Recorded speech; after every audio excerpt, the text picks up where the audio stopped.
to reinvestment. It was not linked to honoring civil rights laws. So the banks got the bailout, didn't honor fair lending laws, didn't honor fair housing laws, did not honor comprehensive, did not honor CPA, did not honor affirmative action laws. So these banks, watch this, engaged in something called reverse redlining. They broke the law without any penalty for breaking the law.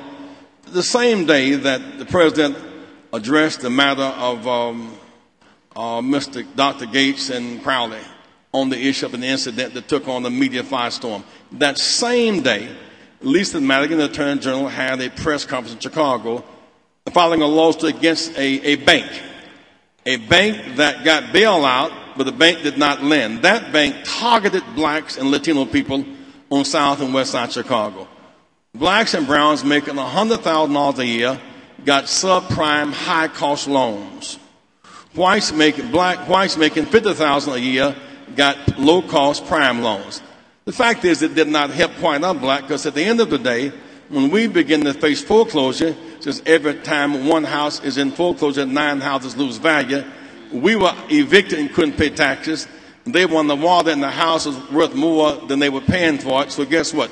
We began to lose police and teachers and firemen and librarians. In some real sense, the black agenda is the American agenda. That's why I like the idea of his being America's president. Most American presidents have not been America's president, and so deal with the members of that family and based upon priorities and pain. I would say lastly that the black agenda is the humane agenda. It is the lost sheep agenda. It is the democratic agenda. It's the healing agenda. It's to offset the hypocrisy agenda. The idea that some people are 3/5 of a human being, and that blessed by churches and politics and scholars, and others were 7/5. They taught some people to be superior and conditioned others to be inferior. Our struggle was a struggle to even the playing field. Why are we so dominant in football, basketball? But it's hard to be the best basketball player in the world. It's hard to be the best, but the reality is that there's something now going on called March Madness basketball. We dominate, but May Sadness at graduation time. What is the disparity here? Why are we so good on the court and so weak off the court? Because why are we so good? Whenever the playing field is even, and the rules are public, and the goals are clear, the referee is spared, we can make it.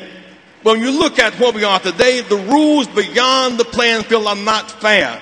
So the black agenda really is America's. And I might add in closing, Dr. Ron, is that our agenda has never been the left agenda.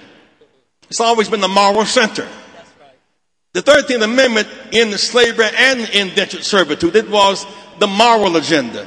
The 54th decision pulled down walls for all locked behind both sides of an artificial wall made by law and culture. The Voting Rights Act of '65 was not just the black agenda driven by blacks, but guess what? White women couldn't serve on juries.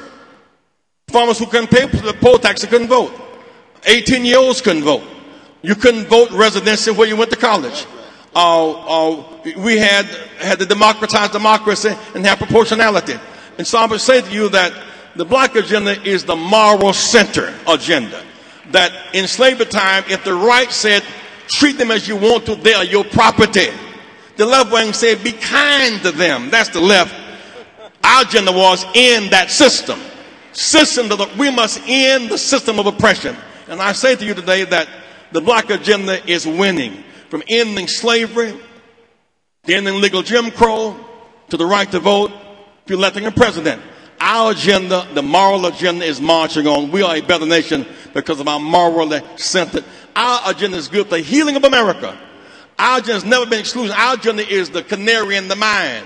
We've always been that force that has been good for America's redemption, and we remain in that coveted moral position. Reverend Jesse Jackson.